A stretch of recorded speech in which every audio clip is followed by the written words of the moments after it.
saludar a los señores consejeros que nos acompañan el día de hoy a esta importante conferencia, a la consejera Zuli Eugenia Cantoral, a la señora consejera Gilma Valladares, a la señora consejera Elia Perdomo y al señor consejero Henry Ramos. Asimismo, un extensivo saludo a las señoras y señores magistrados de salas, señoras y señores juezas, señores y señoras auxiliares judiciales y personal administrativo. A cada uno de ustedes sean bienvenidos. Ante la emergencia del COVID-19, la Escuela de Estudios Judiciales ha tomado medidas de prevención respectivas y, como nos lo indica nuestra misión, debemos de promover la excelencia académica, por lo que todos los programas de capacitación de la Escuela de Estudios Judiciales se encuentran en nuestra plataforma de manera virtual para que funcionarios judiciales y personal del organismo judicial pueda capacitarse en todo momento. El día martes 26 de mayo inauguramos el ciclo de videoconferencias a desarrollarse en la plataforma Zoom, las cuales se contemplan como un complemento en la programación bimensual de la oferta académica de la Escuela de Estudios Judiciales. Les exhorto a estar atentos a la página de la escuela, así como en las redes sociales, ya que seguiremos publicando nuevas videoconferencias y actividades académicas para que ustedes puedan inscribirse. Quiero también comentarles que el mundo cambia tan deprisa que nos insta a estar siempre aprendiendo. Y esta temática de academia nos une para seguir preparándonos. El día de hoy, como les comentaba al inicio, tendremos una excelente conferencia y tendremos como conferencista al doctor Augusto Valenzuela Herrera con el tema del impacto laboral del COVID-19 en Guatemala. Y como moderador tendremos del apoyo del licenciado Marco Tulio Guevara, quien es el encargado del área de capacitación de auxiliares judiciales de la Escuela de Estudios Judiciales, a quien dejo el uso de la palabra. Buena tarde y bienvenidos a cada uno de ustedes.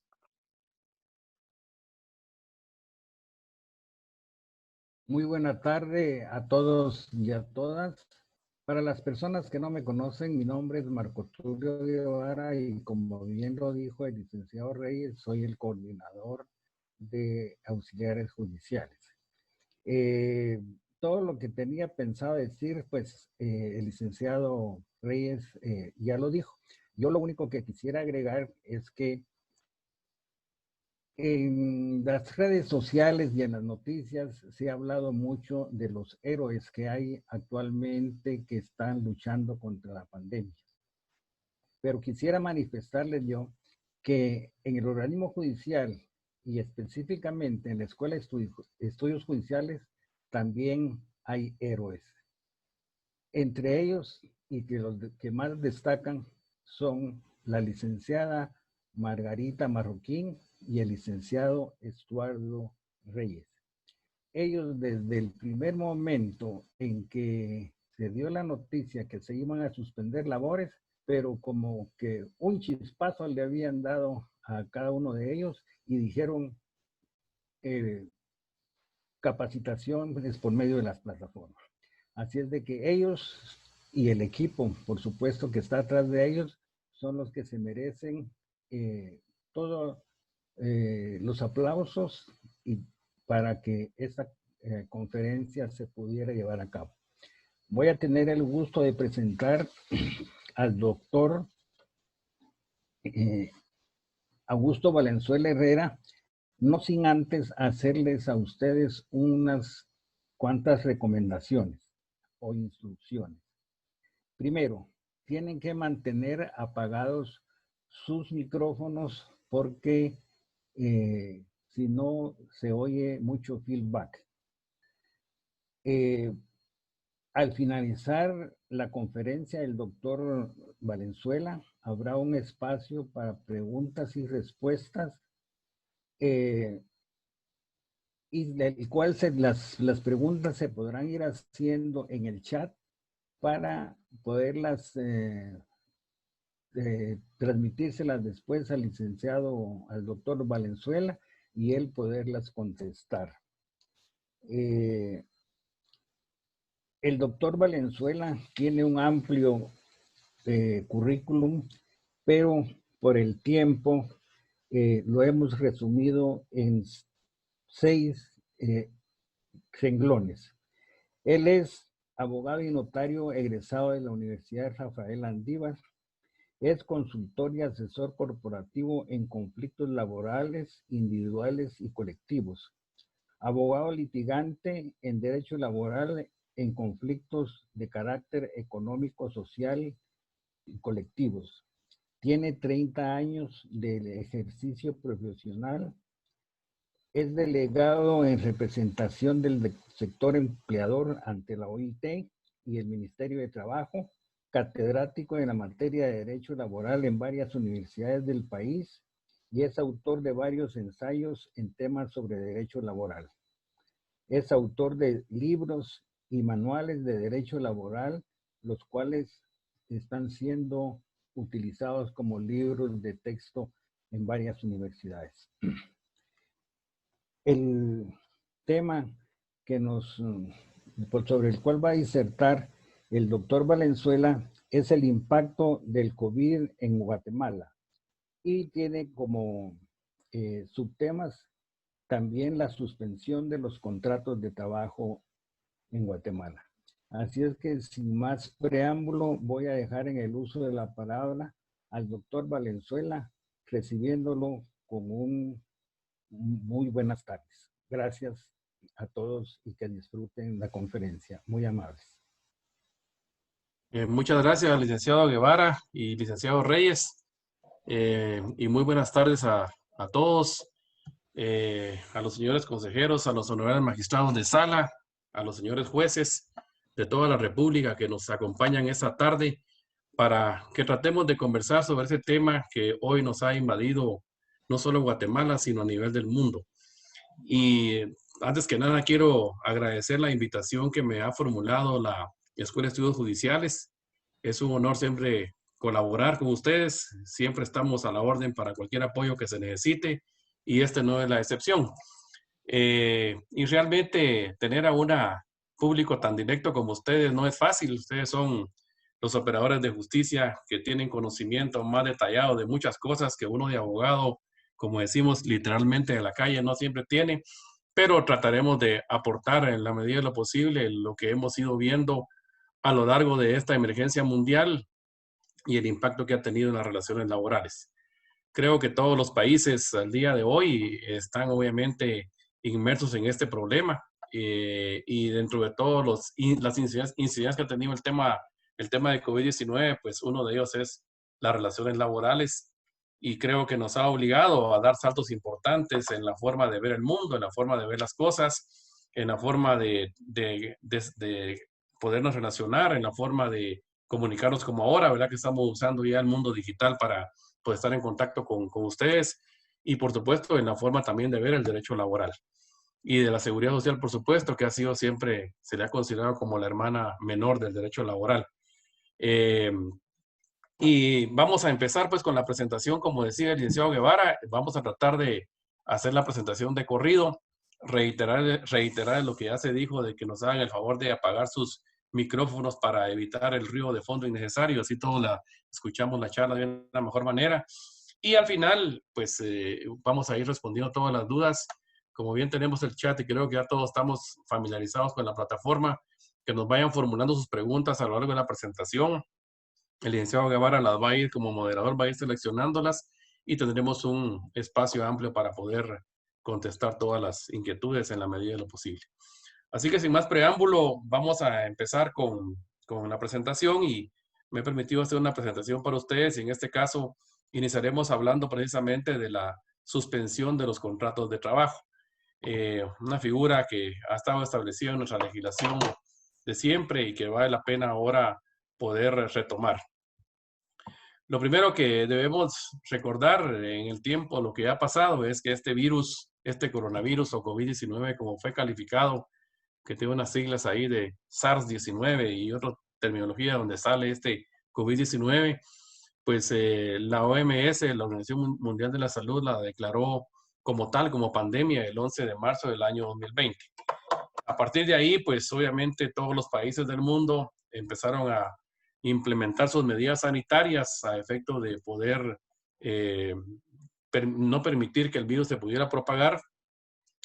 Y en el caso de Guatemala, pues desde que se emitió esta decisión de la OMS, como sabemos, hemos estado en un estado de calamidad que fue declarado por el organismo ejecutivo, que fue ratificado por el Congreso de la República, el cual se ha venido prorrogando en el tiempo.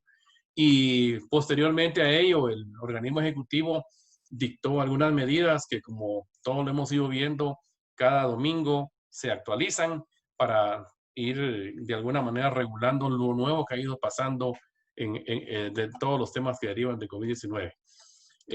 Así que el organismo ejecutivo ha dictado sus disposiciones presidenciales y desde la primera norma presidencial que se dictó, ahí se incluyó un parrafito, un artículo que tiene que ver con el tema de las relaciones laborales.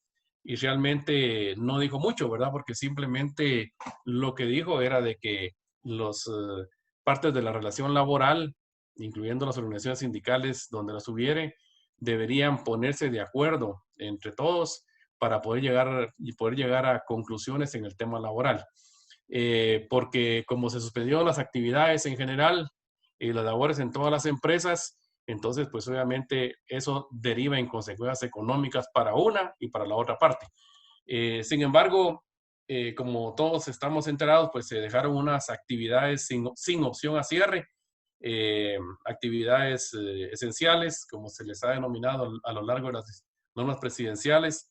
Entre ellas, pues obviamente todo lo que se refiere a tema farmacéutico, a tema hospitalario, a tema de comida, alimentos en general. Y por eso es que una de las actividades que nunca ha estado cerrada, por ejemplo, es el sector agro. El sector agro es el que nos provee de comida a toda la población y esa área no se ha detenido y todo lo que tiene que ver con alimentos. Así que ellos debieron tomar sus medidas necesarias de acuerdo con los protocolos de salubridad que el gobierno ha ido emitiendo. Y como vimos, pues oportunamente fueron suspendidos el tema del transporte público y por lo tanto, de alguna manera, pues los empresarios tuvieron que asumir ese costo para permitir llegar a sus trabajadores a los centros de trabajo. Y estamos pues con todo lo que hemos venido viviendo, los cambios que ha hecho el Ejecutivo en cuanto a la suspensión de labores, el toque de queda, a cambio de horarios, incluso cierres de fines de semana como se ha hecho últimamente, la restricción departamental, etcétera. Así que se han ido dictando una serie de medidas que todos conocemos definitivamente.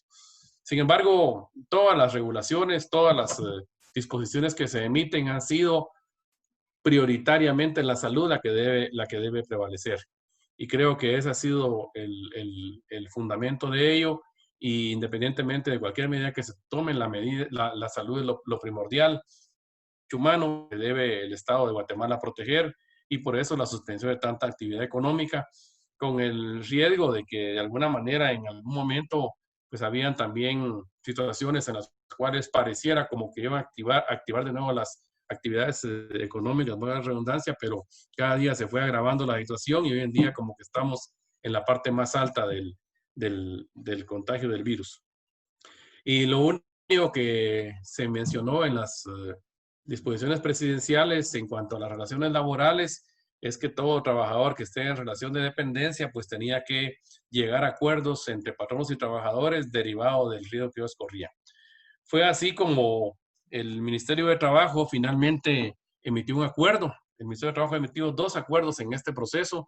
Uno fue el que suspendía los plazos legales, no solo para el planteamiento de recursos administrativos, sino también para cualquier gestión o cualquier derecho que estuviera latente, y por lo tanto cuando se reactive el ministerio empezarán a correr de nuevo los términos y plazos establecidos en la ley.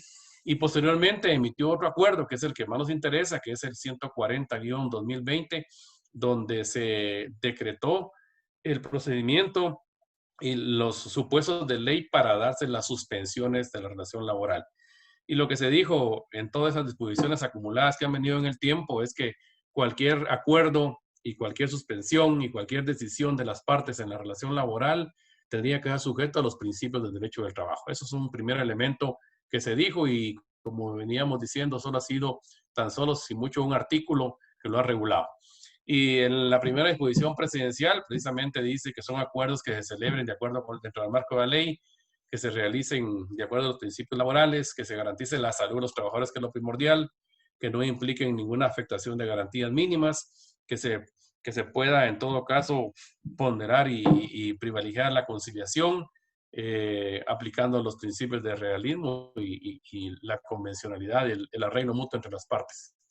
Como todos sabemos, la figura de la suspensión de la relación laboral que está regulada en nuestro Código de Trabajo, dicho sea de paso, pues nuestro Código laboral la regula desde su primer decreto, el decreto 330, que entró en vigencia el 1 de mayo del año 47. Siempre se ha regulado el tema de la suspensión, que es una figura universal en el ámbito laboral. Y la suspensión, pues lo que conlleva es que hay dos obligaciones principales de ambas partes de la relación laboral. Una, pagar el salario, y la otra, prestar el servicio. Y si una de esas obligaciones no se da o ambas no se dan, estamos en presencia de una suspensión total o parcial de la relación laboral. Entonces, la ley se establece en las figuras de la individual y colectiva. Individual se afecta a una o más relaciones laborales y la colectiva se afecta a la mayoría de trabajadores o a la totalidad de trabajadores de una empresa. Y el criterio que se ha manejado a nivel administrativo en el Ministerio de Trabajo es que la colectiva debería ser la mitad más uno de los trabajadores para ya convertirse en colectiva esa suspensión de la relación laboral. La consecuencia jurídica de estar en presencia de una suspensión de la relación laboral es que no se puede pedir a la persona, no se puede pedir al trabajador. Sin embargo, hay una excepción a la regla en la misma ley laboral que dice que si la persona, el trabajador, sí cometió una falta laboral grave que amerita el despido, sí es viable el despido. Sin embargo, también hay otras normas generales como la reglamentación del Seguro Social, donde dice claramente que si una persona se encuentra suspendida, un afiliado se encuentra suspendido por el Seguro Social, no es viable el despido. Y la otra consecuencia de la suspensión, pues como todos estamos sabidos de esto, es que se mantiene la continuidad de la relación laboral. Eso implica pues que el trabajador mantiene vigentes su antigüedad para efectos de una liquidación laboral futura cuando se pague su indemnización, y la continuidad también para efectos de disfrutar de las prestaciones irrenunciables de aguinaldo, bonificación anual, vacaciones, etcétera. Así que son las consecuencias jurídicas de la suspensión. El acuerdo ministerial que acabo de mencionar del Ministerio de Trabajo se emitió aparentemente, digo, el 23 de mayo del año 2020 porque nadie lo conocía. Sin embargo, sí fue publicado en el Diario Oficial y entró en vigencia el 7 de abril. Hubo un periodo ahí de tiempo que no sabíamos qué estaba pasando. Y ahí lo que se menciona es que se establece un registro de las suspensiones individuales y también se establece una autorización de las suspensiones colectivas de trabajo. ¿Por qué se mencionan las dos posibilidades? Uno, registro, y otra, autorización, porque recordémonos que la única figura del Código de Trabajo que debe ser autorizada por la inspección laboral es la suspensión colectiva total, más no así la otra. La otra simplemente es un registro porque como lo que se estableció en este procedimiento es tener un registro y un control de qué empresas estaban pidiendo el beneficio de los 75 quetzales de subsidio que se les paga a los trabajadores suspendidos. Entonces, simplemente era una especie de inventario de empresas, inventario de trabajadores, para que sobre esas empresas y trabajadores que hayan calificado para acceder al beneficio, pues son las que se les van a pagar oportunamente el monto que el gobierno ha decidido. Hay un procedimiento en la misma página del Ministerio de Trabajo para poder registrarse, y la verdad de las cosas es que ha sido un tormento, para decirle muy chapín, del trámite de esto. En el fin de semana que implementaron el formato en el link del Ministerio de Trabajo, cambiaron como 5 veces el contenido del formulario, después se les ha caído la plataforma, siguen habiendo problemas ahora con la plataforma del Ministerio de Economía. En conclusión, creo que tenemos una serie de problemas al día de hoy en cómo manejar el tema en la práctica, pero hay un procedimiento por lo menos. Entonces, los requisitos están ahí para poder suspender los contratos laborales y para acceder al beneficio que hemos venido mencionando. También se menciona en la misma disposición, bueno, debo decirles que hay disposiciones en el reglamento y hay otras disposiciones, a mi juicio, de hecho, que se incluyeron en la página web.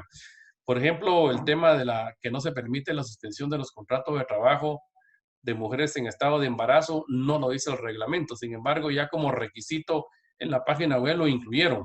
Y también hay otra serie de situaciones que han ido regulando que no necesariamente están acorde con el reglamento. Entonces la idea era de que la empresa se registrara, que adjuntara el listado de sus trabajadores, que acompañara una serie de requisitos como la representación legal, la última en la planilla, el listado de trabajadores. Inicialmente pidieron el informe del empleador a que se refiere el artículo 61 del Código de Trabajo, que es el informe de salarios pagados en el año anterior, que todo el empleador, toda la empresa tiene la obligación de remitir al Ministerio de Trabajo.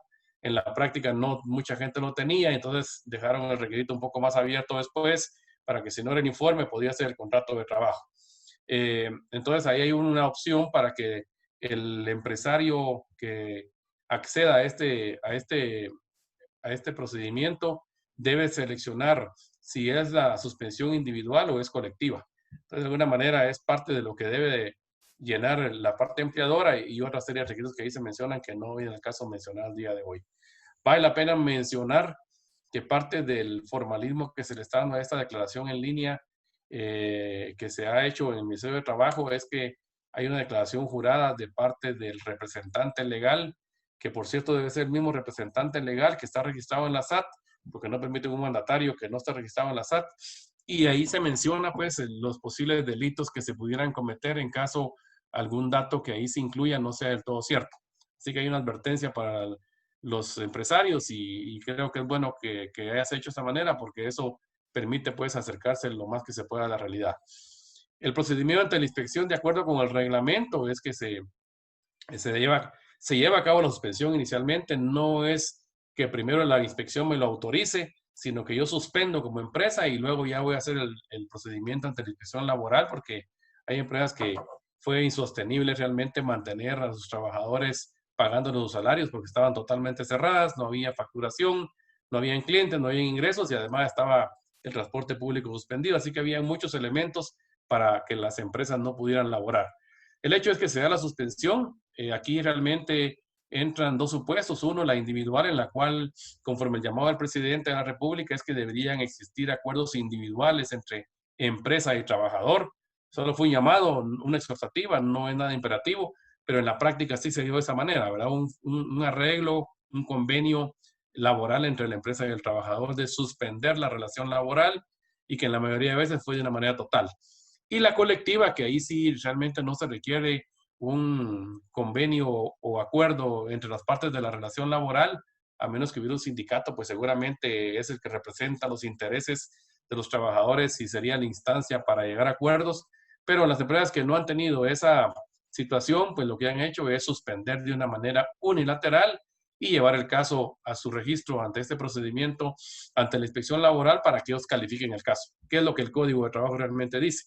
Entonces se llena el formulario, se hacen gestiones internas en el Ministerio de Trabajo, pueden pasar de un proceso en el cual tienen inspectores y abogados del Ministerio de Trabajo revisando cada expediente, pueden poner un previo y si ese previo puede en un momento determinado subsanar a la parte empleadora y finalmente emiten una resolución y notifican a la parte interesada en el tema de que su trámite ha sido concluido, que ha sido autorizado, aunque también podría ser que no fue autorizado.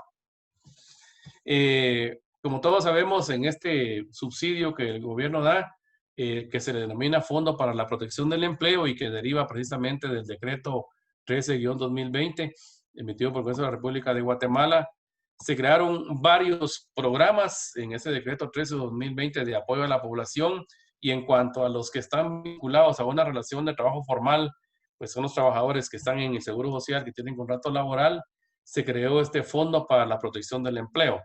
Recordemos que en Guatemala, a diferencia de otros países, de otras latitudes, tienen un seguro de desempleo y una persona que eventualmente se termina su contrato laboral, tomando en cuenta las circunstancias o condiciones que en ese país se puedan establecer, pues si se queda sin empleo no le preocupa tanto porque el seguro de desempleo del Estado le va a cubrir. En Guatemala no tenemos esa figura, nunca ha sido viable, pero ahora pues el Estado tuvo que salir a apoyar, aunque sea en una mínima parte a los trabajadores. Lo malo de eso es que no fue con la rapidez que todos anhelábamos, pero se ha creado este fondo de protección del empleo para los trabajadores del sector privado. Y de alguna manera, pues el monto que se estableció inicialmente en ese decreto fueron 2,000 millones de quetzales y lo que se indica en el decreto es que será un apoyo a la protección del empleo un subsidio para el trabajador del equivalente a 75 quetzales diarios. Si ustedes ven este monto, va de la mano, digámoslo así, una relación directamente proporcional al salario mínimo, y hacemos un comparativo con el salario mínimo que anda alrededor de 100 quetzales, más o menos, puede ser un poquito más, un poquito menos, según la actividad económica, pues prácticamente el Estado va a asumir un 75% del salario diario del trabajador, siempre y cuando se lleve a cabo todo este procedimiento que acabamos de mencionar. Este acuerdo ministerial que se emitió posteriormente es un instrumento que también le da facultades al Ministerio de Economía para que el Ministerio de Economía administre ese fondo que acabamos de mencionar. Por un lado, el Ministerio de Trabajo califica a la empresa y a los trabajadores y califica si fue suspensión individual o si fue total, y por otro lado, individual o colectiva, y si fue total o fue parcial. Y por otro lado, el Ministerio de Economía es el encargado de hacer efectivos los pagos de ese fondo. Cada ministerio tiene sus atribuciones, y en el Ministerio de Economía, pues también crearon una plataforma. Dicho sea de paso, la plataforma también se ha caído varias veces. El fin de semana muchas empresas estuvieron tratando de ingresar incluso a horas inhábiles, pero no fue posible. Creo que ya lo restablecieron para esta semana, y prácticamente lo mismo que se hacía en el Ministerio de Trabajo, ahora también se hace en el Ministerio de Economía, y es como un segundo paso, ¿verdad? Perdonen, pero aquí siento yo que es un poco burocratizado el proceso, porque para mí hubiera sido necesaria una sola plataforma y que el otro ministerio la compartiera y listo. Así nos pasa muchas veces en Guatemala. Entonces, de alguna manera se hace esa gestión también ante el Ministerio de Economía, y básicamente es casi que la misma información que le pidieron originalmente en el Ministerio de Trabajo, con el agregado de que ahí dice bajo qué fecha le autorizaron a la empresa eso. Se verifican los cálculos ahí en el Ministerio de Economía, la planilla que exista para ver si todo coincide, si son trabajadores que en efecto son de esta empresa, y finalmente pues le notifican a la parte empleadora el resultado de la solicitud, sea que sea autorizado o que sea rechazado en un momento determinado. Y lo que estableció el Ministerio de Economía ya cuando se emitió su reglamentación es que el empleador, el patrono, debe estar reportando cada quincena a los trabajadores para que con base en ese reporte que haga el empleador, con base en eso le puedan pagar a sus trabajadores. Porque recordémonos que hay empresas que empezaron con una suspensión, pero algunas ya empezaron a reactivarse y por lo tanto van a empezar a requerir que sus trabajadores empiecen a regresar, y por lo tanto se deja sin efecto la suspensión, y de ahí pues obviamente tienen que cobrar únicamente lo que efectivamente estuvieron suspensos en la relación laboral. En ese nuevo reglamento se establece el procedimiento, ¿verdad? Que el ministerio remite al MINECO el expediente, autorización y número de trabajadores, aunque ya vemos que el usuario del sistema, le hace la empresa, tiene que llenar de nuevo el formulario entre el Ministerio de Economía. Se sigue todo el procedimiento a nivel interno del Ministerio de Economía. El Ministerio de Economía, una vez aprobado, dice que se realiza la petición de pago al Crédito Hipotecario Nacional de Guatemala, y entonces el Ministerio de Economía, una vez traslade eso al CHN, pues igualmente el CHN ya debería realizar los pagos. Sin embargo, hemos visto también en la práctica que han ido cambiando un poco el criterio de hecho, porque no está en el reglamento, en cuanto a que ahora van a hacerlo también el pago en cualquier lugar, como era también el bono de familia de 1,000 quetzales, ¿verdad? Que puede ser en cualquier supermercado, en un lugar que tengan un POS y se pueda cobrar por Visa, únicamente con el DPI del colaborador, en fin. Así que hay muchas situaciones que en el reglamento lo dice de una manera, y por otro lado las empresas, el ministerio lo ha manejado de otra manera. En la práctica, ¿qué ha pasado? Primero, creo que todos deberíamos estar conscientes de que esta pandemia, decíamos, vino a cambiar el mundo. Yo siempre he dicho que hay un antes y va a haber un después de COVID-19 en el mundo en general, en cualquier actividad, y la actividad laboral o el tema laboral no es la excepción. Entonces, imaginemos las empresas que pudieron haber hecho en su momento y qué pudieron haber hecho los trabajadores. Las empresas cerradas, sabemos que la mayoría de empresas están cerradas en Guatemala, muchos sectores, no digamos, uno de los más perjudicados que fue el hotelero, pues han tenido problemas serios, ¿verdad? No tenían la intención de cerrar, pero finalmente empezaron a cerrar. Y lo que ocurrió con las empresas es que algunas suspendieron actividades después de que se decretó ya la suspensión del gobierno de actividades, algunas todavía pudieron pagar un mes o mes y medio de salario. Otras dijeron, ya no podemos sostener esto, no pensamos que fuera a extender tanto en el tiempo y por lo tanto vamos a tomar algunas medidas. Y con base en lo que el presidente de la República hizo el llamado, pues en base en eso, las empresas han buscado diferentes escenarios de cómo manejar el tema laboral. Algunos colegas del tema laboral y que tenemos incluso un chat de los abogados laboralistas, habían criterios encontrados. Yo mismo al principio me oponía a que les dieran vacaciones a los trabajadores, porque decía yo, ¿cuáles vacaciones si van a estar en su casa? Sin embargo, lo que se fue buscando ya conforme fue tomando un poco forma del tema, era de que deberíamos buscar una medida que perjudicara lo menos posible a los trabajadores. Entonces, ¿qué ha ocurrido? Primero, nuestro Código de Trabajo menciona la suspensión de labores por caso fortuito o por fuerza mayor. Obviamente estamos aquí en el tema de un caso de fuerza mayor, pero yo siempre he dicho que la fuerza mayor que regula el Código Laboral de Guatemala es una institución, un supuesto encaminado a una situación específica de una empresa en particular.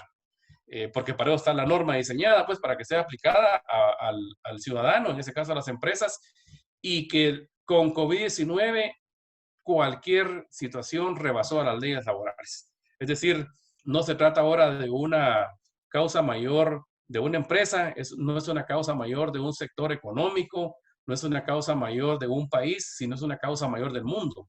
Entonces, de alguna manera vemos pues que la legislación laboral, a mi juicio, fue rebasada por la situación real que se dio, pues está dando en la práctica, y ahí es donde todos hemos tenido que empezar a ser creativos y de alguna manera buscar una solución adecuada, que haya un balance, cierta equidad en el tema, porque por un lado el empresario no está trabajando, no tiene ingresos, no factura, y por otro lado el trabajador también tiene necesidad de atender para la redundancia, las necesidades familiares, y eso es complicado, ¿verdad? Entonces, ¿qué ha pasado en la práctica? Les voy a trasladar lo que hemos visto en el día a día desde COVID-19. Primero, la norma principal ha sido de que todos debemos cumplir con el reglamento de salud y seguridad ocupacional.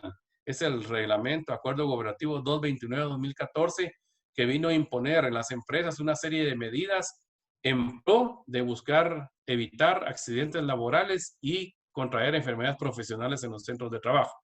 Este decreto nació, para comentarle a ustedes, de la CONASO, con doble S, la Comisión Nacional de Salud y Seguridad Ocupacional, que inicialmente se le dio cuerpo jurídico a esa comisión a través de un acuerdo gubernativo para que trabajaran el proyecto de reglamento.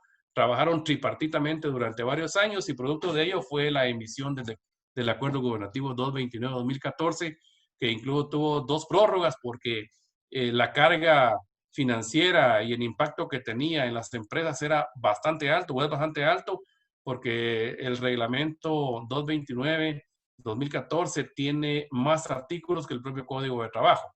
Entonces, lo primero era que todas las empresas deberían cumplir con la normativa ya establecida en el reglamento 229-2014 y además con todos los protocolos de salud que el gobierno ha ido emitiendo, especialmente a través de el Ministerio de Salud Pública, que es el competente para ello.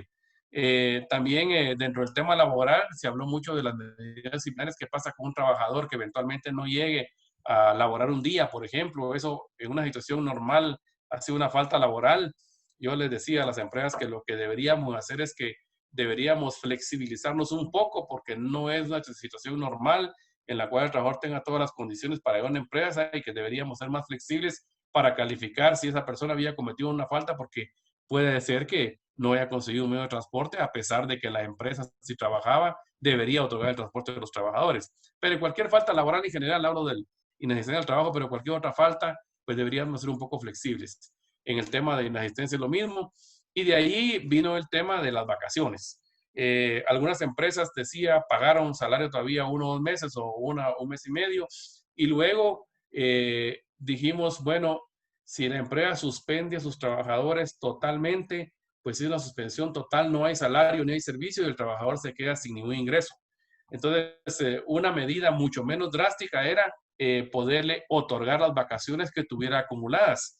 Entonces, vacaciones sí, pues va a estar en su casa, está descansando, pero el trabajador recibía su salario completo porque era el salario de las vacaciones que tuviera acumuladas.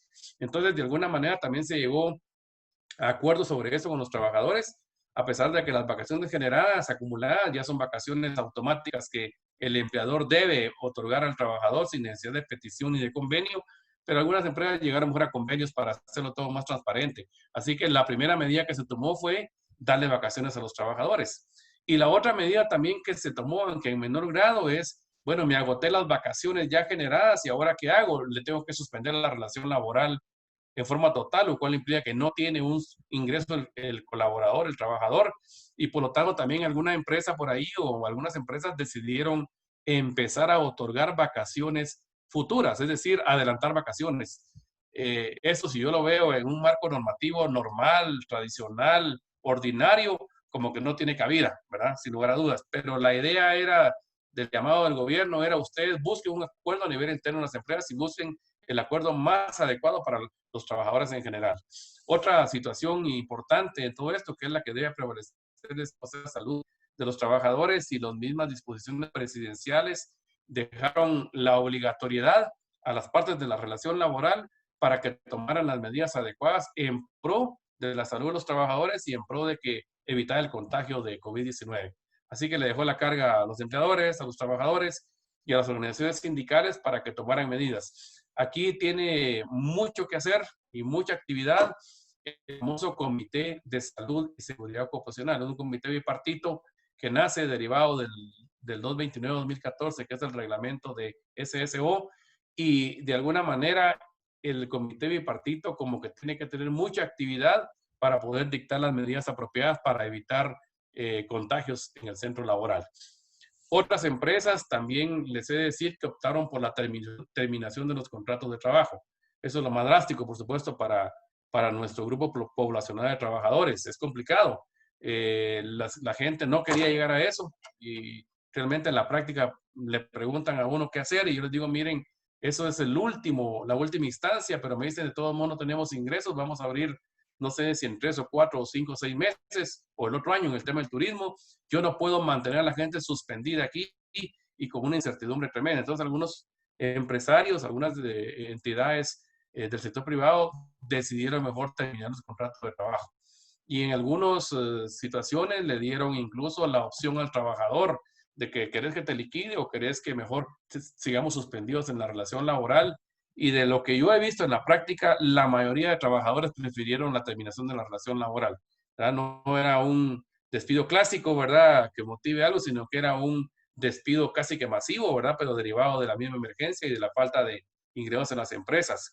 Y también es decirle, pues, que no es lo mismo terminar un contrato laboral en una situación ordinaria sin pandemia, donde yo tengo que desembolsar determinado monto, sino terminar 100 contratos o 200 contratos y por lo tanto tampoco las empresas o algunas de ellas no tenían la capacidad económica para hacerle frente al monto de la indemnización y la liquidación en general, y algunas también llegaron a acuerdos para poderlo pagar en plazos, ¿verdad? Porque no podía ser de otra manera. Querían cumplir, pero no tenían la plata.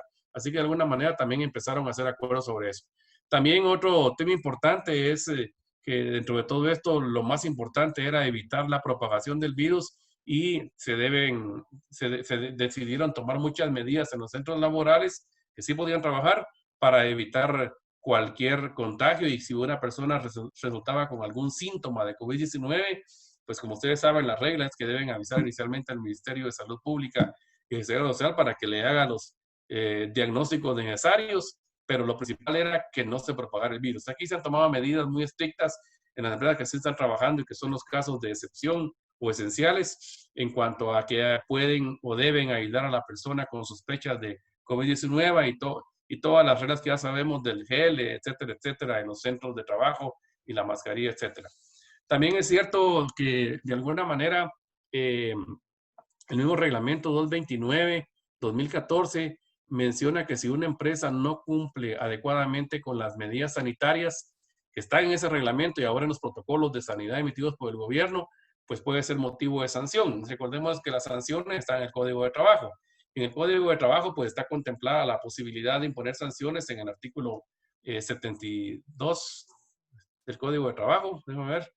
Sí, por ahí está. Las sanciones a las empresas en cuanto se refiere a faltas laborales, y por lo tanto también puede ser motivo de una sanción económica a la empresa que no cumpla con las medidas sanitarias. Otra situación también que un supuesto que pudo haberse dado, aunque yo no he visto en la práctica mayores casos, es que si un empresario o una empresa no cumplía con las medidas de seguridad y sanitarias adecuadas, pues recordémonos que también el trabajador tiene el derecho de darse por despedido en forma indirecta, conforme al artículo 79 del Código de Trabajo, y ahí se menciona cabalmente, ¿verdad?, de que yo puedo como trabajador de darme por despedido por esa causal. El otro tema que ha dado mucho que hablar en la práctica y que no hay todavía un criterio unificado es si un trabajador resulta con la enfermedad de COVID-19, si el Seguro Social lo suspende o no. Aquí hay dos supuestos, ¿verdad? Uno es la persona que en efecto ya se ha detectado COVID-19. Eso debería de ser una enfermedad cubierta por los programas del Seguro Social, porque así lo establecen los reglamentos del Seguro Social, y es uno de los programas, en este caso el EMA, en enfermedad, maternidad, accidente, y debería cubrir el Seguro Social, y derivado de ello, pues, hacer la suspensión respectiva y pagarle el subsidio que corresponda, en este caso, 2/3 del salario, como lo dice la reglamentación del Seguro Social. Sin embargo, el otro problema es qué pasa con una persona, un trabajador que está en cuarentena, que lo mandaron a su casa por medida de seguridad o lo mandaron a su casa por la disposición presidencial de que están suspensas las actividades o ante la sospecha de que podría tener la enfermedad y que pudiera eventualmente en los 14, 15 días de incubación resultar con el virus. Entonces, esos casos no están previstos y todavía el Seguro Social no se ha querido hacer cargo de ese periodo. Entonces, en la práctica, pues vienen las medidas, ¿verdad? Si el patrono tiene la obligación o no de pagar salario en ese periodo, si el patrono llega a acuerdo de suspensión con los trabajadores, todo ese tipo de escenarios se han dado en el día a día en las empresas.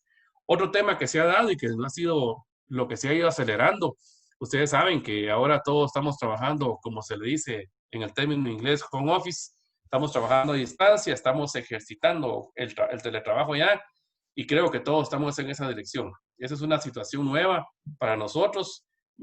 Ya existía en otras latitudes, en otros países hay estadísticas, incluso en la OIT, de cuántos teletrabajadores hay en el mundo y están distribuidos por país. Nosotros en Guatemala, pues todavía no habíamos entrado todavía en esta modalidad tan de lleno. Allá habían muchos jóvenes y ustedes saben que los millennials principalmente les gusta trabajar a distancia y sin horarios y sin controles y todo eso. Así que el teletrabajo nos vino de alguna manera a rebasar la realidad también. Hemos dicho también, todos como abogados, de que los hechos sociales se van dando y de alguna manera las leyes lo van regulando posteriormente. En otras latitudes se dice que los economistas van dando las directrices y a los abogados van dando forma a las leyes. Así que el teletrabajo es una institución novedosa, usando medios digitales, telemáticos, y ahora con las bandas anchas y todo lo que existe, pues hay una posibilidad de teletrabajar. Y eso creo que ahora la mayoría de empresas en el país tiene percepción, o si no todas, muchas, que no requieren que esté el trabajador presencialmente en la empresa, en el centro laboral, ya se van a quedar teletrabajando después de COVID-19. ¿Y qué va a pasar, verdad? En ese supuesto de que no es una figura que no está regulada aún en la ley, aunque sí está regulado el contrato laboral con todos los elementos, pero ¿qué va a pasar con el trabajador? ¿Qué va a pasar con las herramientas de trabajo? ¿Qué va a pasar con el uso de Internet, el uso de la energía eléctrica, el tema de la comodidad en la casa para poder teletrabajar en cuanto al tema de cumplir con el reglamento de salud y salud ocupacional, el tema de la ergonomía, ¿verdad? Si tiene una silla adecuada o no, un escritorio de la altura necesaria o no. Todo eso creo que tiene que regularse. De hecho, ya entendemos que hay un proyecto de ley en el Congreso de la República, aunque creo que no está muy desarrollado, pero es un tema que hay que verlo y es precisamente lo que hemos ido denominando en algún tiempo atrás el futuro del trabajo, ¿verdad? ¿Qué va a pasar en el futuro del trabajo? Pues vamos a quedar teletrabajando muchos, ¿verdad? Algunas empresas están previendo incluso bajar el nivel de espacios en sus empresas porque ya no lo van a necesitar. Entonces prefieren comprarle una computadora a un trabajador, darle todas sus herramientas de trabajo, que es una computadora, por ejemplo, y que ahí trabaje, y creo que se va a empezar a dar más la modalidad que ya se emplea en Guatemala, cierta flexibilidad laboral en cuanto a la remuneración, porque la mayoría de empresas privadas en el país ya trabajan por resultados. Entonces creo que esa va a ser la línea, no tanto un horario, que ha sido lo clásico de creación de las leyes laborales, sino más el resultado del trabajo, y yo te pago con base en tus resultados. Así que esta modalidad es importante que lo tomemos en cuenta. Hay muchos países que ya lo tienen. Aquí en Centroamérica, Costa Rica y Panamá entiendo que ya tienen una ley de teletrabajo. Aquí en Guatemala, pues decíamos que hay un proyecto de ley. Y luego tenemos el famoso trabajo activo parcial o trabajo por hora que tanto se ha discutido en nuestro país. Recordémonos que el convenio 175 de la OIT, que fue emitido en Ginebra en el año 94, Guatemala oportunamente lo ratificó, se depositó en Ginebra y conforme la misma normativa del convenio 175 entró en vigencia un año después. El convenio sigue vigente. Sin embargo, el artículo 11 de ese convenio 175 manda que el país que ratifique el convenio debe legislar. Y de ahí nació la idea de que el Ministerio de Trabajo emitiera un reglamento. Ese reglamento, como es de conocimiento de todos, fue impugnado por las centrales sindicales en la Corte Constitucional y al día de hoy todavía está en trámite la acción, pero de inicio la primera resolución suspendió 2 artículos del reglamento. Nótese que son 2 artículos, no es todo. Y por otro lado, hoy en día también en cuanto a ese tema de activo parcial, perdón, en cuanto a la Corte, debe decirles que falta que la Corte señale una vista pública que está solicitada por los sectores, en este caso el sector sindical, y después de eso deberían emitir la sentencia correspondiente, acogiendo o no la acción planteada y expulsando o no al ordenamiento jurídico el reglamento, o por lo menos los artículos del reglamento que ya fueron suspendidos provisionalmente. Y decía que también en relación al tema de activo parcial, ya está en el Congreso también, ahora como que pusieron en movimiento nuevamente un proyecto de ley que se refería a lo mismo. Desde la legislatura pasada hay un proyecto de ley y recientemente, no más de 2 semanas, ya pasó la primera lectura del proyecto en el Congreso de la República de Guatemala, donde se dan las regulaciones del activo parcial. Entonces, que creemos que una vía o la otra se cumple con el convenio de la OIT. Sin embargo, el convenio de la OIT, como decíamos, sigue vigente y a mi juicio opera automáticamente con o sin reglamento, con o no sin ley. ¿Por qué? Porque la mayoría de convenios de la OIT no tienen reglamentos. Simplemente existe el convenio, pensemos en el 87, el 98, el 69, 169, perdón, ninguno tiene reglamento. Entonces, de alguna manera, el convenio, a mi juicio, está vigente y opera automáticamente. Y hoy en día, el mismo Ministerio de Trabajo sigue recibiendo contratos de activo parcial, solo para que veamos un poco el entorno, y es una figura que también se dio, porque de alguna manera en esta pandemia y ante la emergencia hubo empresas que lo quisieron para perjudicar menos al trabajador, no llegar a un despido, no llegar a una suspensión de la relación laboral sin goce de salario, llegaron a acuerdos con los trabajadores de reducir la jornada laboral y en esa misma proporción también reducir el salario para que el trabajador mantuviera su vínculo laboral, pero que tampoco perdiera su trabajo. Entonces, de alguna manera, creo que también es una modalidad que se ha ampliado hoy en día en la práctica. Otra figura que parece de entrada monstruosa, perdón la expresión, es que también se ha estilado en la práctica incluso anticipar indemnizaciones a los trabajadores sin terminar la relación laboral. Ustedes me dirán, eso parece que no está acorde con la ley y todos pensamos lo mismo oportunamente, pero ¿qué hacemos si la gente está suspendida y sin goce de salario? ¿Qué escenario le podemos brindar a ellos para que tengan de alguna manera un ingreso?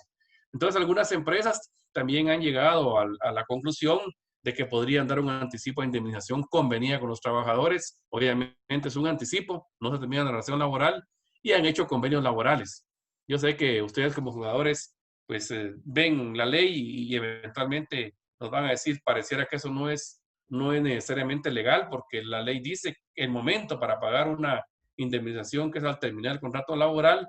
Sin embargo, también hemos visto el desarrollo jurisprudencial en ese tema en la parte laboral y originalmente hace muchos años no se permitía esto, pero ahora ya aplicando los principios de realismo y objetividad de las relaciones laborales, un juez laboral, y ustedes me pueden corregir que son jueces y muchos laborales, pues cuando sucede esto en la práctica, lo que han hecho es hacer una liquidación conforme las últimas reglas de cálculo que da el artículo 82 del Código de Trabajo, y por lo tanto yo, juez, condeno a una empresa al pago de indemnización de todo el periodo de la relación laboral conforme a los últimos valores, le hace los últimos 6 meses de la relación laboral, más la parte del aguinaldo, más la parte de la bonificación anual, y le hago el descuento de lo que le anticipó la empresa oportunamente. Así yo creo que es una figura que también está empleando, pero creo que también en la realidad jurídica y judicial, pues de alguna manera se ha tomado en consideración ya antes de COVID, de que puede ser abonable al monto final de una indemnización.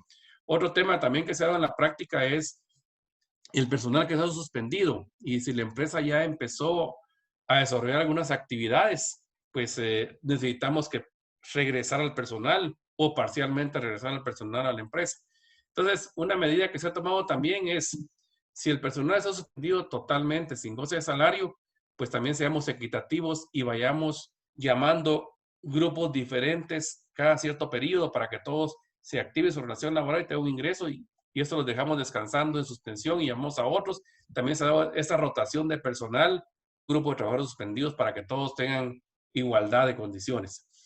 Una figura que no se ha ampliado, pero sí se ha mencionado en algún lado, alguna empresa vi que lo mencionó, es, bueno, yo lo que puedo hacer es anticiparle al trabajador un dinero vía préstamo, vía anticipo de salario o algo para ayudarlo en esta pandemia.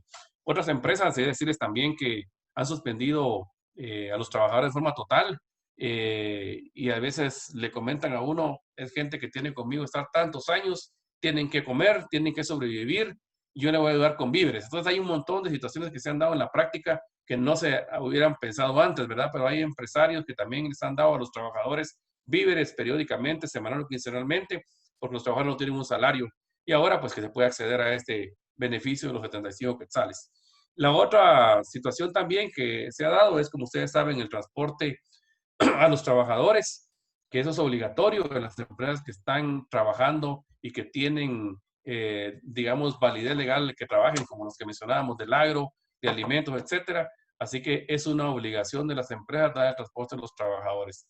Algunas ya se están quejando un poco, ¿verdad? Porque el costo del transporte se ha elevado bastante, más con la poca oferta que hay aparentemente en esto, porque hay que pedir un permiso al Ministerio de Economía y otra serie de cuestiones, pero de alguna manera también es otra obligación que tienen las empresas.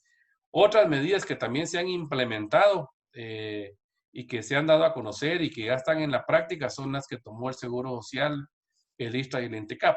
Aunque creo que una de las dos últimas no ha publicado nada, pero ya lo está aplicando en la práctica. Se dio la posibilidad de poder, en todo caso, perdón, se dio la posibilidad en todo caso de que el Seguro Social difiera las cuotas de 3 meses. Digamos, creo que en mayo, junio y julio, que las empresas podrían diferirlo de ahí en adelante en los próximos 3 meses, y la empresa que no diga nada, que no se acoja al plan de los 3 meses, automáticamente se diluía la cuota de esos 3 meses en 18 pagos. Eso también se dio. Obviamente estamos hablando únicamente de la cuota patronal, porque la cuota laboral en principio la han cobrado ya y tienen que enterarla al Seguro Social, y en muchos casos pues ya no va a haber ni cuota, ¿verdad? Porque se han suspendido las relaciones laborales y por lo tanto no hay pago de salario, no hay descuento al Seguro Social. El ISSSTE y el INTECAP igualmente siguieron la misma regla del Seguro Social. Ustedes se recordarán que hasta hubo una conferencia de prensa presidida por el presidente de la República, en la cual los presidentes de cada entidad dieron a conocer esa medida. Así que es otra medida también para tratar de ayudar a las empresas. Lo que se ha dicho en todos los reglamentos y en todas las disposiciones legales que hemos visto es que todo debe traducirse a acuerdos entre patronos y trabajadores, y que quedarán obviamente documentados y no tomar medidas unilaterales. Así que de alguna manera todo esto que se está dando al día de hoy, insisto yo que lo que ha pasado es que la pandemia realmente vino a cambiar todo. Yo siento que después de esto van a surgir muchas formas de empleo novedosas, van a surgir muchas situaciones nuevas que la ley, el derecho va a tener que regular, y nosotros los juristas somos los indicados para ir proponiendo cambios a efecto de hacerlo lo más viable posible. También es cierto que en el fondo de todo, como es de esperarse y ya ha estado ocurriendo, quienes van a salir más perjudicados son la gente que está en la pobreza y en la pobreza extrema, sin lugar a dudas. Creo que va a ser como una pandemia con dedicatoria social, es lógico pensarlo así, que el más débil, la persona que tiene menos recursos, es la que va a salir más perjudicada. Y del otro lado, la parte empresarial, que ya quieren mucho que se reactive. Yo estoy en contra de que se reactiven las cosas, porque primero la salud, pero hay muchas empresas que ya quisieran abrir al público. Unas hasta se estaban preparando ya para abrir en tal fecha y no se dio, pero creo yo que también de ese lado también va a haber muchos cierres de empresas, lamentablemente. Algunas podrán sobrevivir, pero lamentablemente, como todos sabemos, las empresas son las que generan empleo. Y si no hay empresas, no hay empleo. Entonces también va a haber un desempleo mayor al que ya tenemos al día de hoy. Si hoy en día tenemos en los 17, 18 millones de habitantes que somos en Guatemala, una población económicamente activa de 6 millones y fracción, y de esos 6 millones únicamente el 20% está en la formalidad laboral, que es a los que nosotros nos tenemos que dirigir. Pues realmente creo que ese porcentaje de la formalidad laboral, que tiene contrato laboral, que está registrado en el Seguro Social, pues va a tener lamentablemente que bajar también el porcentaje. Y lo que es peor, ¿verdad? Ya a nivel social, sin lugar a dudas, va a tener algún incremento en la delincuencia. Es lógico pensar que si un padre de familia tiene que dar de comer a sus familias, a sus hijos, pues alguna medida tomará, y esto creo que va a disparar en algunas áreas el tema delincuencial, lamentablemente. No es lo que quisiéramos, ojalá que no pase, pero eso es lo que pienso que va a suceder. Sin embargo, creo yo que a todos nos ya hace un llamado esta pandemia y esa situación de que estamos viviendo o trabajando a distancia. Yo mismo tengo 2 meses de estar fuera de la oficina y cerrada la oficina 100%. Nos va a hacer repensar las cosas, y uno de ellos va a ser el tema laboral. Así que creo que va a haber un después en el cual van a tener que readecuarse las situaciones, y como decía mi maestro y mi amigo, el doctor Teodosio Palomino de Perú, que algunos de ustedes conocen, que las leyes no son eternas, las leyes deberían irse cambiando, y deberían irse cambiando en pro del movimiento social o la dinámica social. Así que yo por ahí termino mi presentación para que podamos pasar a la fase de preguntas, y ha sido un gusto poder dirigirme a ustedes de esta manera.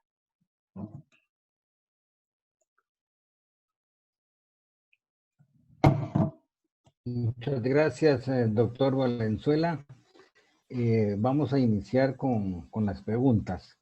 La primera pregunta dice, ¿qué sucede con las empresas informales, por ejemplo, que no estén registradas, ya sea en el ICS, la SAT? ¿Pueden sus trabajadores optar a la ayuda del Estado? Pues lamentablemente no pueden acceder a esta ayuda. ¿Por qué? Porque parte de los requisitos que se requieren en el Ministerio de Trabajo y en el Ministerio de Economía es presentar la planilla del Seguro Social y presentar el contrato de trabajo. Por lo tanto, está dirigido ese beneficio dentro de las 11 modalidades que el gobierno dispuso únicamente al sector formal, para actividades del sector privado. Entonces, de alguna manera, en todo caso, como hay otro tipo de beneficios que han sido creados por el gobierno, pues habría que ver en qué otro califican. Por ejemplo, la ayuda social de los 1,000 quetzales, de la gente que puede acceder a ella con base en el recibo de energía eléctrica y que no pase de cierto número de kilovatios consumidos en el mes, por ejemplo. Y ahí viene su código y todo eso, lo que ya tenemos implementado. Creo que por esa vía podría ir. Y algún otro tipo de apoyo que el gobierno da, pero lamentablemente la economía informal, que es la mayor, estamos hablando de microempresas realmente, ¿verdad? Qué sé yo, un taller mecánico, una venta de una barrotería, o esos lugares que están en la informalidad totalmente, pues creo yo que es un tema que también debería, a mi juicio, preocuparnos a todos, y derivado de esto, también proponer cosas nuevas que le den cierta protección a ese grupo objetivo de la sociedad. Vemos que en la práctica no hay contribución. En otros lugares, especialmente en Sudamérica, han ido estableciendo reglas de cómo regular a la economía informal. Hay lugares en que han establecido el monotributo, por ejemplo, para que paguen un solo impuesto, ¿verdad? Y con eso hacerlos formales, darles un aliciente para que se puedan formalizar.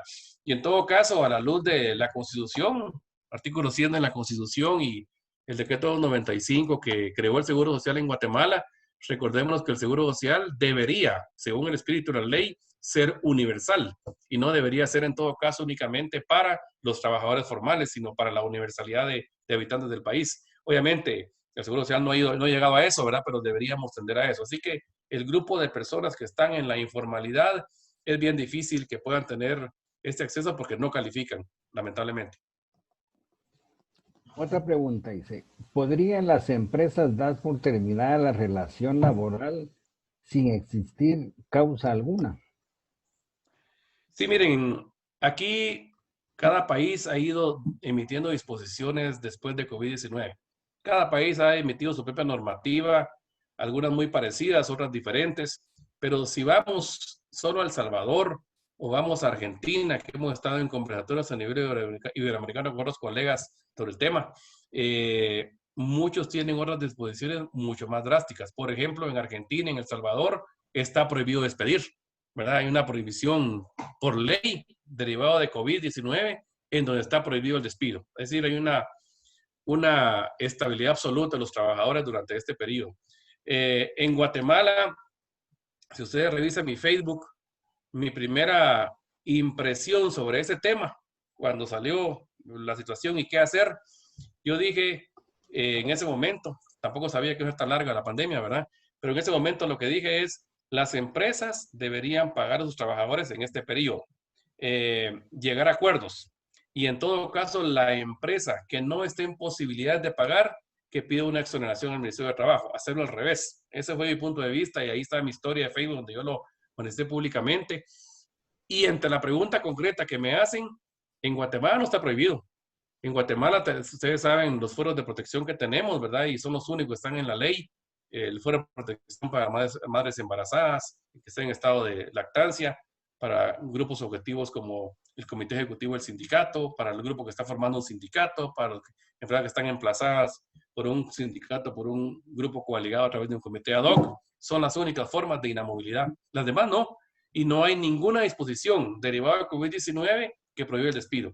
Y por lo tanto, las empresas, algunas han despedido, por lo menos las que yo conozco han tratado de cumplir con todo, aunque sea a plazos, y seguro que habrán algunas que no tienen la capacidad económica para hacerle frente al monto de la indemnización colectiva, porque son muchos trabajadores, y seguramente ya están denunciados ante el Inspección de Trabajo para citarlos o para hacer visitas, como de hecho ya han salido algunos inspectores que tienen como específicos para esto.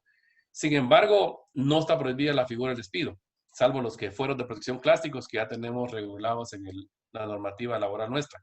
Pero en la práctica yo creo que se ha hecho, y les comento la práctica pues, porque eso es lo que yo estaba comentando. En la práctica algunas empresas han llegado a acuerdos, no ha habido despido, sino que han llegado a acuerdos con los trabajadores. Y algunos les planteaba escenario 1, unos han dicho, miren, tenemos los dos escenarios, quieren que nos suspenda sin goce de salario hasta que eso se restablezca, o quieren mejor que los liquide. Y la gente, en un 90%, ha preferido llevar su plata, irse liquidados con el 100% de indemnización, algunos de contado, otros a plazos, y en otros les han dicho, miren, vamos a tener que suspenderlos a todos, ¿verdad? Y los dejan suspendidos. Otros dicen, vamos a terminar completamente la relación laboral de todos porque tenemos para la empresa, especialmente en el ramo hotelero, hasta ahora que no se van a reactivar con el arrendamiento que están haciendo para enfermos de COVID-19. Entonces lo que están haciendo es que los terminaron el contrato de mutuo acuerdo, están en la lista de espera para ser llamados de nuevo cuando ya se resuelven actividades y van a empezar una nueva relación laboral. A mí me da la tranquilidad, digamos, de la gente que cumple y la gente que estaba pagando la indemnización, porque también los trabajadores van a tener ahí un ahorro ya en su poder y pueden darle un destino definido. Entonces, de alguna manera, a la empresa le va a interesar recuperar a sus trabajadores, que son la gente que conoce el manejo de la empresa, la gente que le tiene que comer a sus clientes. Estoy hablando primero del ramo hotelero, que ya el mesero ya lo conoce el cliente. Entonces, yo creo que ese tipo de cosas ya se empezaron a dar ahorita en ese tipo de actividades que están restableciendo. Se fueron con plata, se fueron que sea con plata a plazos, pero luego ya se establece una nueva relación laboral. Si no, otra figura ha sido la suspensión, pero creo que muchos están en la suspensión de la relación laboral todavía y entonces están accediendo al sistema de los 75 quetzales, ¿verdad? Que solo opera para suspensión de contratos, no para terminación de contratos. Así que en pocas palabras, no hay ninguna prohibición para despedir el día de hoy. Muy bien, doctor. La siguiente pregunta dice, doctor Valenzuela, mi interrogante es la siguiente. ¿Qué considera con relación a la protección de los miembros de un sindicato en formación, en el entendido que el plazo de 60 días vence al momento del decreto del estado de calamidad? ¿Opera la prescripción de fuerza mayor regulada en el inciso C del artículo 266 del Código de Trabajo? Gracias. Pues es una buena inquietud, ¿verdad? ¿Qué pasa con un sindicato que ya fue inscrito y que tiene 60 días más de inamovilidad después de que haya sido inscrito, que es la normativa última vigente? Primero, el acuerdo ministerial que señalamos, que fue el primero que emitió el Ministerio de Trabajo, suspende los plazos. Y la verdad es que no he visto este supuesto en ese acuerdo ministerial, porque eso deviene de la ley prácticamente, pues, y no de un reglamento, pero yo pienso que objetivamente hablando, pues la inamovilidad se va a dar durante ese periodo. Si es una persona, un grupo de trabajadores que está en una empresa de las esenciales, pues su inhabilidad termina en los 60 días después de haber sido inscrito.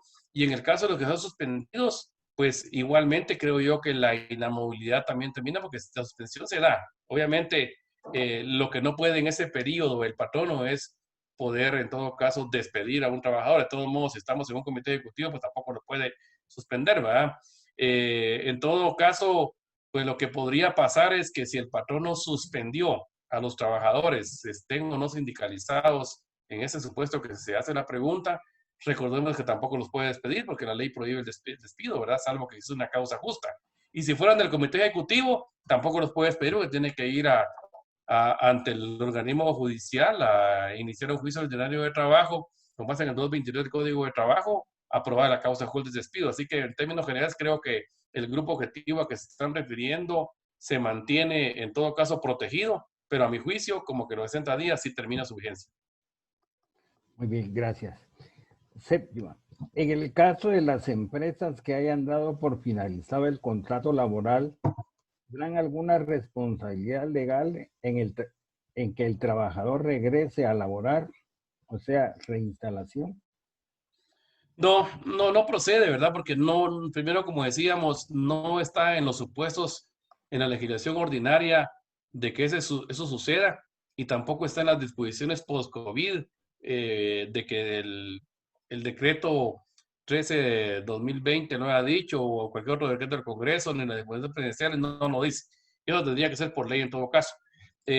Así que no hay en este momento ninguna responsabilidad más que el pago de la indemnización por tiempo de servicio, pues si corresponde, que es la sanción que se tiene en Guatemala, que sí que sea de paso es una de las más altas a nivel de los países de la región. Y en todo caso, el único compromiso realmente ha sido moral y como decía, si yo fuera empresario, y de hecho muchos lo están considerando y muchos lo están actuando de esa manera, si yo fuera empresario yo llamo a los mismos que fueran mis trabajadores para que ocupen otra vez una plaza. ¿Por qué? Porque es la gente que yo capacité oportunamente, ya invertí mucho dinero en capacitarlo para el puesto y no voy a empezar con uno de cero que no sabe nada del trabajo. Además que ellos ya conocen interioridades de la empresa y puede la empresa tener mejores resultados. Eso ya es un compromiso moral, ¿verdad? Porque no hay nada escrito, pues es un compromiso moral, pero creo que por el propio interés del empresario le interesaría recontratar a la misma gente que fue despedida derivada de esa situación de crisis. Así que no le veo mayor responsabilidad y tampoco le veo una reinstalación, porque recordémonos que las reinstalaciones o restituciones en el trabajo están claramente definidas en la ley. Si estamos formando un sindicato y me despiden, puedo volver a una reinstalación. Una señora que esté en estado de embarazo o de lactancia igualmente puede ser motivo de reinstalación si la despiden. O si es un comité ejecutivo que obviamente nadie se va a atrever a despedirlo, también podría pedir una reinstalación. O los del comité ad hoc, o si se despide una persona dentro de una empresa que está emplazada, tampoco se puede. Así que serían los únicos supuestos que se dan en la práctica, ¿verdad? Así que yo no veo por dónde podríamos tener un fundamento para sostener de que en efecto esa persona podría pedir una reinstalación en el trabajo. Muy bien, gracias, doctor. La última pregunta dice, ¿tiene responsabilidad de acuerdo al 229-2014 la maquila de San Miguel Petapa al haber expuesto a sus trabajadores al contagio del COVID-19? Yo creo que todas las empresas tienen responsabilidades en este tema de sanitario. Primero decíamos que está el 229, que es la base sobre las medidas de salud y salubridad en el trabajo, pero luego vinieron todos los protocolos que fueron emitidos por el Ministerio de Salud Pública. Y hay cantidad de protocolos, incluso hay uno que tiene 17 anexos, imagínense, y luego las medidas presidenciales que incluso hubo un anexo en uno de ellos al uso de la mascarilla y etcétera, etcétera. La responsabilidad que tiene cualquier empresario es de que tiene que tener todas las medidas adecuadas. Uno, el distanciamiento social del 1.5 metros por lo menos, ¿verdad? El gel para poder desinfectar al trabajador desde que entra a su centro de trabajo. el tema de la mascarilla obligatoria, que también es una obligación de la empresa conceder al trabajador, no es obligado al trabajador llevar su mascarilla, sino que la empresa se la tiene que dar. El tema de la toma de temperatura, ¿verdad? Por los medios que el Ministerio de Salud ha ido implementando con una persona responsable y técnica que sepa el tema. El tema de los pediluvios, ¿verdad? Que ahora se van a empezar a desinfectar también los zapatos, pues, en los centros de trabajo. Todo eso son responsabilidades de las empresas. Y de ahora en adelante, para informarles a todos de lo que uno va conociendo en el medio, ya está en proceso ahorita los del acuerdo gubernativo en el cual se va a reactivar la economía. Por supuesto que hay en las redes sociales y vía WhatsApp que le mandan muchas cosas a uno, pero no tiene ninguna firma. Tampoco crean que eso es la verdad última, ¿verdad? Porque ya me comentaron que algo que anda circulando ahí con membrete del gobierno no es la última versión, sino que hasta que esté firmado por las autoridades. Entonces, lo que va a ocurrir es que van a empezar ya a bajar la curva, la famosa curva va a empezar a bajar, y entonces en algún momento esta comisión presidencial de expertos epidemiólogos que están ayudando al presidente, pues son los que apoyan para decidir cuándo realmente volvemos a la normalidad, aunque yo entiendo que va a ser gradual en todo caso, ¿verdad? Entonces ya va a venir primero el acuerdo gubernativo, donde se emiten los protocolos de cómo debe manejarse la reactivación de labores en las empresas, y van a venir más drásticos que lo que ya tenemos para evitar realmente que no se tomen las medidas adecuadas. Y en ese acuerdo gubernativo, de lo que yo conozco, también se va a delegar a cada ministerio de Estado para que cada ministerio de Estado emita un reglamento para que ese ministerio de Estado, según su competencia o su actividad económica, regule su sector, también a través de reglamentos específicos en cuanto a el ingreso de personas al centro de trabajo, en cuanto al ingreso de trabajadores al centro de trabajo, en cuanto a las medidas sanitarias, en cuanto al distanciamiento social, en cuanto a la forma de usar los comedores, utensilios de comida, por supuesto, en cuanto a cuadrillas, la distancia que deben tener ahora en el campo, en cuanto a cualquier situación. Si llega un extraño, que tome la temperatura, se identifique y deje un registro. Y va a tener mucho más actividad, como dijimos en la presentación, el famoso Comité Bipartito de Salud y Seguridad Ocupacional, ¿verdad? Que va a tener que tomar la batuta en esto y tomar medidas adecuadas para que no se pueda, en todo caso, expandir el virus, ¿verdad? Y también estamos en el tema, pues, de la contención del virus, más todo lo que el Ministerio de Salud ha ido implementando. De tal manera que pienso, pues, que la responsabilidad final, derivado de la reglamentación que existe del 229 de 2014, más lo que viene, pues ya está regulado en el Código de Trabajo la sanción. Y decíamos que en el artículo 270 del Código de Trabajo está el catálogo de multas laborales, donde están las multas a las empresas y a los trabajadores, y en uno de ellos habla de violentar las medidas de salud y seguridad ocupacional. Hay una multa que un inspector laboral debería establecer, ¿verdad? Así que yo creo que sí hay sanciones, no le veo otro tipo de sanciones adicionales que pudieran enfrentar, no veo por dónde, porque estamos hablando del ámbito estrictamente laboral, pero cualquiera de las empresas, como la maquila que se menciona, pues deberá cumplir con todos esos protocolos. Lamentable, para mi punto de vista, es que hayan autorizado en su momento a ese tipo de actividades económicas, ¿verdad? Porque las esenciales deberían haberse quedado vigentes, pero de repente el Ministerio de Economía empezó como a autorizar empresas y no había ni siquiera un reglamento que lo regulara, y las que ya quedaron autorizadas siguieron trabajando. Entonces, eso como que no debió haber pasado todavía, ¿verdad? Porque ustedes saben todo lo que pasó ahí en los call centers y todo eso, que eran focos, pues, de contaminación por la aglomeración de personas. Así que yo creo que a mi juicio ni deberían haberlos autorizado, pero ni modo, ya se hizo. Y ahora en el proceso de reactivación y el regreso, retorno a las actividades, que todos estamos, pues, en la expectativa de cuándo lo vamos a hacer, ustedes y nosotros, ¿verdad? Pues vamos a tener que cumplir más medidas que nunca, ¿verdad? Pero sí deben haber sanciones, principalmente las que mencionaba, las multas que están establecidas en el 272 del Código de Trabajo. Doctor, derivado de sus respuestas surgieron otras preguntas. Entonces, me voy a permitir formularle algunas preguntas más. Dice, las empresas que cuentan con 3 o 4 empleados no están obligadas a estar inscritas en el IX. ¿Tendrán posibilidad de este beneficio de transporte público pilotos? A ver si entendí bien la pregunta, pero si una empresa, a la luz de los reglamentos del Seguro Social, recordémonos que la Junta Directiva del Seguro Social tiene facultades para emitir toda la reglamentación en esta materia. Yo le he llamado que es un mini Congreso de la República, porque ahí se desarrollan todos los reglamentos en materia de seguridad social avalados por el Ministerio de Trabajo, y que dicho sea de paso, como todos sabemos, es tripartito la forma de composición de la Junta Directiva y se toman todas las decisiones. Al día de hoy, de acuerdo con los reglamentos de inscripción de patronos y de recaudación del Seguro Social, la empresa que tiene 3 o más trabajadores está obligada a inscribirse. Entonces, si no se inscrita, no va a poder calificar al beneficio porque le piden obligadamente la planilla pagada al Seguro Social. Recordémonos que cada vez han habido más controles cruzados entre las entidades de gobierno para fiscalizar el cumplimiento de las empresas, y en este caso en particular, pues si una empresa no tributó al Seguro Social, no contribuyó al Seguro Social, no tiene su planilla y es un requisito que le va a faltar, entonces no va a poder calificar. Además de que tenía obligación de inscribirse a la luz de los reglamentos. Entonces solo se va a visibilizar de que estaba incumpliendo si hace la petición. Y recordemos también que hay ahora una serie de controles adicionales que antes no existían en el tema de cumplimiento para las empresas, principalmente los convenios interinstitucionales que se han ido emitiendo en el tiempo después del conflicto de RCAFTA, en cuanto a que la SAT tiene un convenio con el Seguro Social, con el Ministerio de Trabajo y con el MINECO, y todos ellos coadyuvan a que de alguna manera las empresas cumplan, y si una entidad de ellas llega a una empresa y descubre que no están cumpliendo con la otra, inmediatamente la otra aparece porque se avisan entre ellas, que es parte del convenio de cruce de información que se tienen. Entonces yo le diría pues que va a ser bien difícil que una persona, una empresa, aunque sea por microempresa, si no está en el Seguro Social, automáticamente no califica.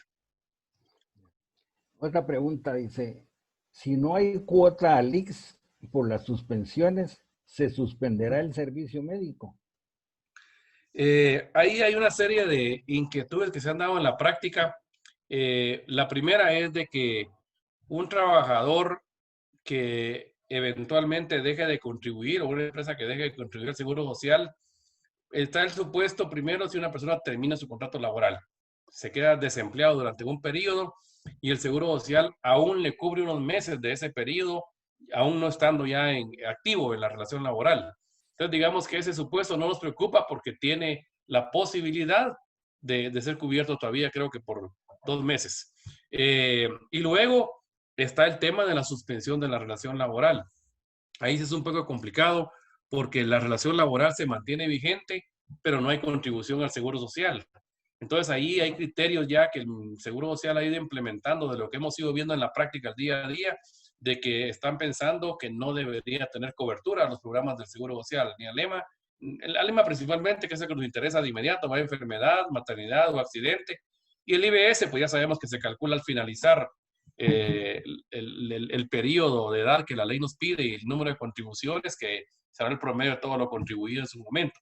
Pero creo que van en la línea de parte del Seguro Social de que si la persona, el afiliado, no cumple con el número de contribuciones, que eventualmente podría ser motivo de no cobertura.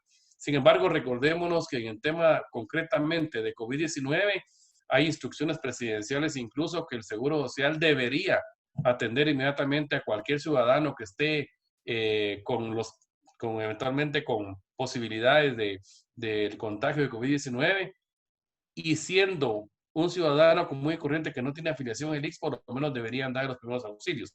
Así que creo que en tema de la enfermedad concreta de COVID-19, creo que va a haber esa cobertura. Mal que bien, pues, pero en teoría no deberían de no dar servicio. Sin embargo, un trabajador estándar, normal, que está suspendido y que tiene otro tipo de enfermedad, la otra figura que se ha ido manejando o pensando en la práctica es, en todo caso, la contribución voluntaria, ¿verdad? Si después de la cobertura que me da el Seguro Social y yo termino mi periodo de cobertura adicional después de que dejé de contribuir, tal vez que yo me ingrese mejor y acceda al programa de contribuyente voluntario por un periodo temporal en el cual se activa nuevamente la relación laboral, ¿verdad? Así que también son medidas que se están tomando. Sin embargo, he de decirles que pues todavía hay muchas medidas que no se han emitido por el Seguro Social, sino están pensándolas y no sé cuándo las van a emitir.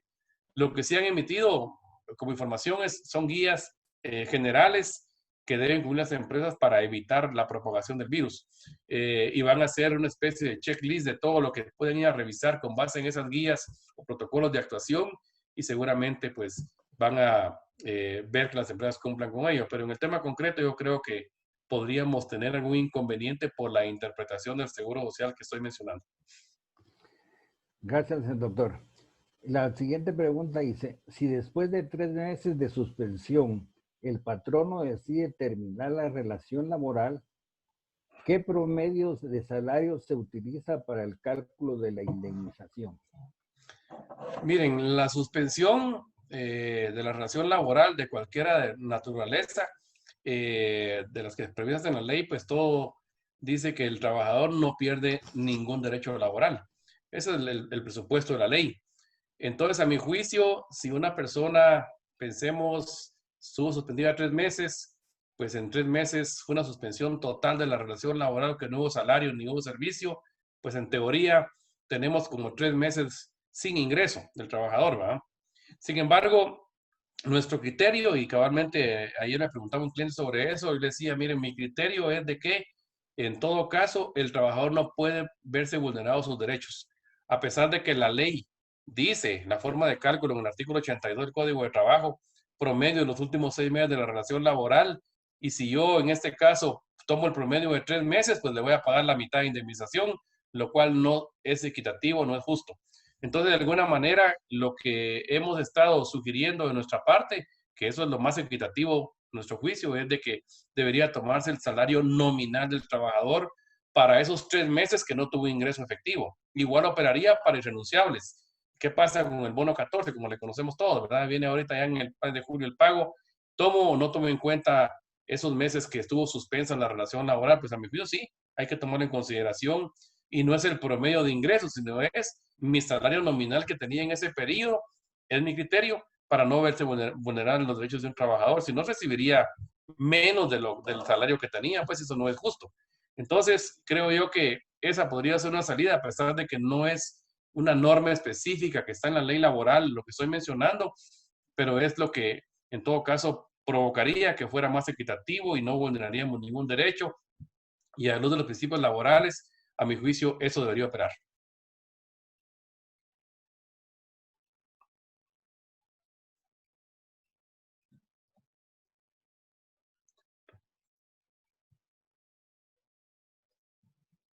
No se oye, licenciado Guevara.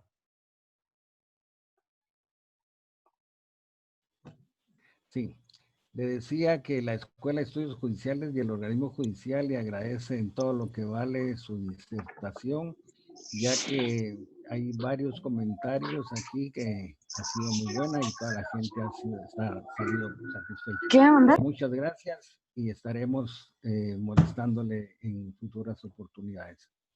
Muchas gracias, licenciado Guevara, y de nuevo para mí es un gusto haber participado con ustedes esa tarde-noche para poder platicar un poco de las realidades que estamos viviendo en el tema laboral en nuestro país.